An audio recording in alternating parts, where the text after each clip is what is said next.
Selamat pagi bosku, jumpa kembali bersama saya Cecilia dari Pilar Mas Investindo Sekuritas. Touch your heart, touch your profit. Nah bosku, selama pandemi COVID-19 ini lebih banyak beli barang yang seperti apa? Hayo. Soalnya nih, Menteri Koperasi dan Usaha Kecil Menengah Teten Mas Duki mengatakan bahwa angka penjualan daster dan sarung dari UMKM meningkat. Hal ini disebabkan oleh lebih banyaknya kegiatan yang dilakukan masyarakat dari rumah nih bosku. Apakah bosku nih salah satunya yang membeli barang-barang tersebut? Nah, seperti biasa kita akan mulai saja market review kita hari ini Kamis 16 Juli 2020 dengan episode The Power of Data. Maka dari itu jangan kemana-mana ya bosku, tetap di channel Pilar Mas Investindo Sekuritas. Touch your heart, touch your profit. Pionir Sekuritas Channel di Indonesia.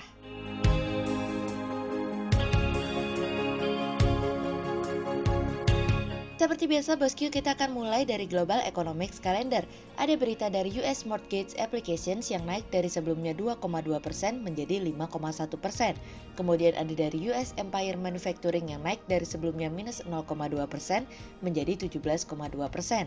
Kemudian ada dari US Import Index month on month yang naik dari sebelumnya 0,8% menjadi 1,4%. Kemudian kita beralih ke corporate news. Ada berita dari PT Akbar Indo Makmur Stimek Tbk atau AIMS yang berhasil mencatat pendapatan 1,53 miliar rupiah hingga periode 30 Juni 2020 usai tidak mencatatkan pendapatan di periode yang sama di tahun sebelumnya dari iqplus.info. Kemudian ada dari PT Surya Esa Perkasa Tbk atau ESA yang meraih pendapatan 95,78 juta US dollar hingga periode 30 Juni 2020 turun dari pendapatan 116,88 juta US dollar di periode yang sama di tahun sebelumnya dari iqplus.info.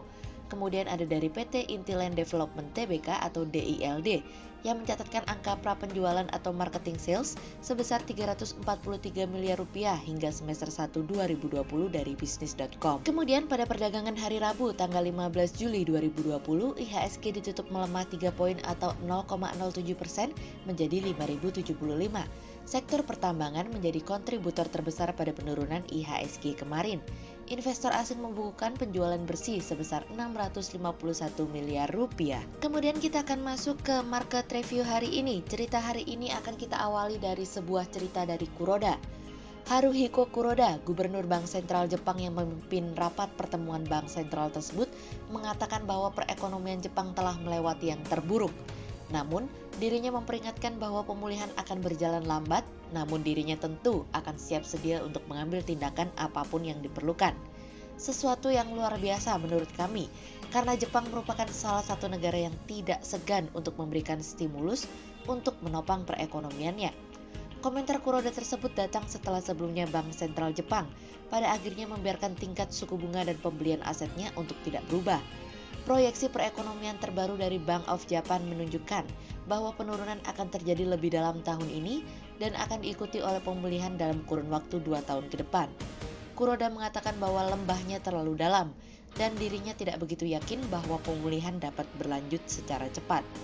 Bank Sentral Jepang juga mengatakan bahwa mereka akan terus mengawasi perkembangan wabah virus corona, solvabilitas perusahaan, tingkat pengangguran dan tentu saja stabilitas pasar. Bank of Japan sekarang telah menahan diri dari kebijakan yang lebih lanjut dalam 2 pertemuan terakhir.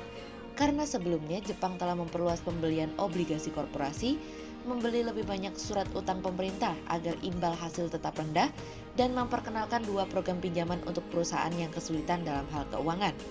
Ekonomi saat ini jauh dari fase normalisasi, dan Bank of Japan terus mencari dan mengamati efektivitas langkah-langkah kebijakan yang sudah ada saat ini, tentu termasuk efek samping yang akan diterimanya. Oleh sebab itu kami melihat bahwa tingkat suku bunga maupun kebijakan tidak ada yang baru untuk saat ini. Obat kuat yang paling kuat dari Bank of Japan adalah pinjaman yang diberikan kepada perusahaan-perusahaan yang tengah berjuang menghadapi krisis. Oleh sebab itu, kalau kita lihat grafik, pinjaman yang diberikan oleh bank yang berada di Jepang mengalami kenaikan dengan laju tercepat dalam kurun waktu hampir 3 dekade. Sejauh ini tingkat kebangkrutan telah mengalami kenaikan sebanyak 6,3% pada bulan Juni dan pengangguran telah meningkat menjadi 2,9% pada bulan Mei. Kuroda mengatakan bahwa langkah-langkah Bank Sentral Jepang telah memberikan kontribusi pada angka kebangkrutan dan pengangguran yang cukup rendah. Namun, permasalahan solvabilitas di dalam perusahaan masih menjadi masalah yang cukup luas untuk diselesaikan. Pada musim gugur nanti, rasio solvabilitas mungkin akan menjadi masalah bagi perusahaan-perusahaan yang berada di Jepang, dan pemerintah harus membuat langkah-langkah baru untuk menangani dampak tersebut.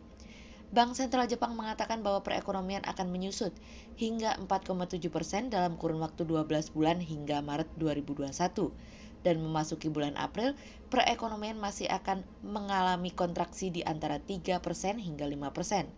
Dengan cukup suramnya proyeksi tersebut, kami masih cukup khawatir dengan perekonomian Jepang meskipun kami yakin bahwa Jepang memiliki kapasitas yang lebih dari cukup untuk menjaga pemerintahannya dari dampak yang ditimbulkan oleh virus corona. Kemudian cerita selanjutnya datang dari kompor meleduk.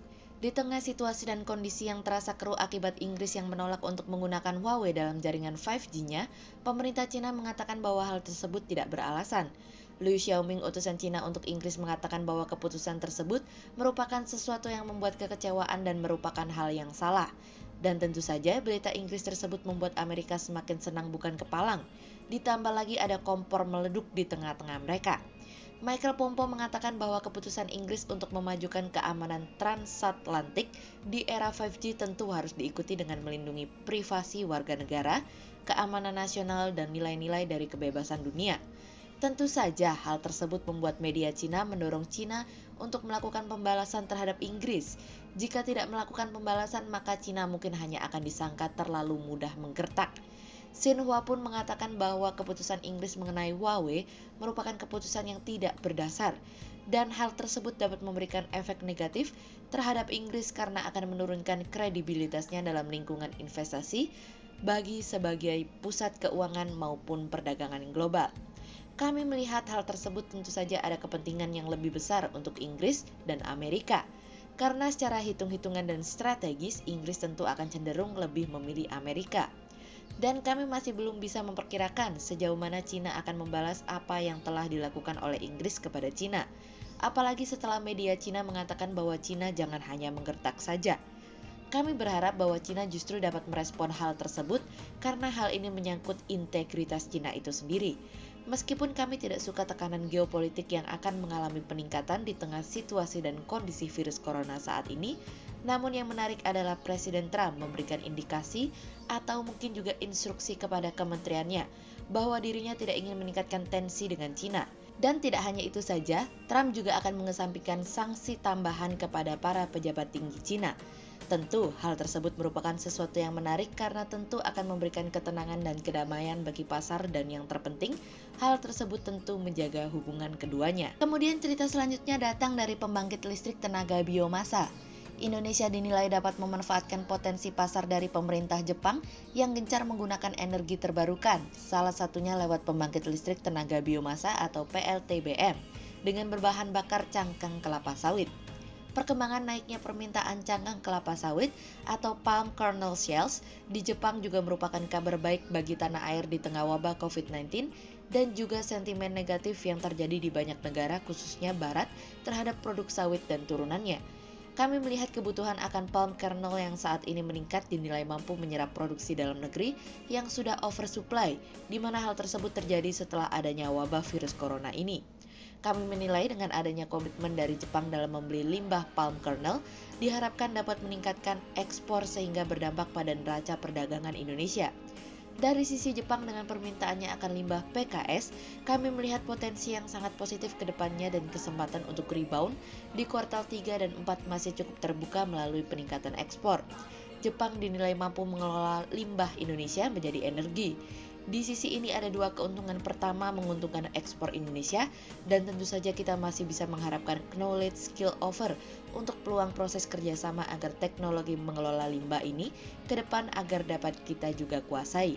Tentu hal tersebut merupakan sesuatu yang positif ke depannya terkait dengan usaha dan upaya dari pemerintah untuk memperbaiki perekonomian Indonesia ke depannya.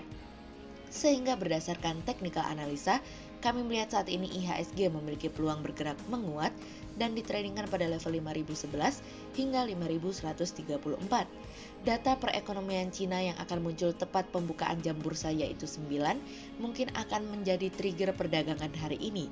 Apalagi GDP secara quarter over quarter dan year on year, industrial production dan retail sales diperkirakan akan mengalami penguatan, yang itu artinya akan menjadi power up bagi pasar hari ini. Tapi ingat, semakin tinggi semakin rawan terkoreksi. Tetap hati-hati ya. Berikut Stock Watch pilar emas hari ini. Yang pertama ada dari PTPP, kemudian yang kedua ada dari SCMA, dan yang ketiga ada dari SMRA. Berikut kami akan menyampaikan dua saham pilihan pilar emas hari ini ya bosku. Yang pertama ada dari WSKT atau PT Waskita Karya Persero Tbk, yang secara teknikal analisa dalam tren pada jangka waktu short term berpotensi untuk bullish dengan target 945 dan tingkat probabilitas sebesar 82%, sementara dalam jangka waktu long term berpotensi untuk bullish dengan target 1300 dan tingkat probabilitas sebesar 47%.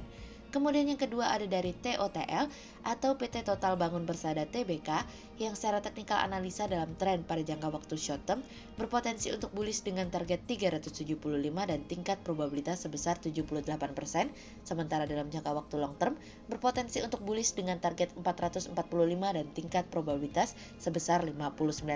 Berikut kami akan menampilkan 40 saham pilihan dari pilar emas.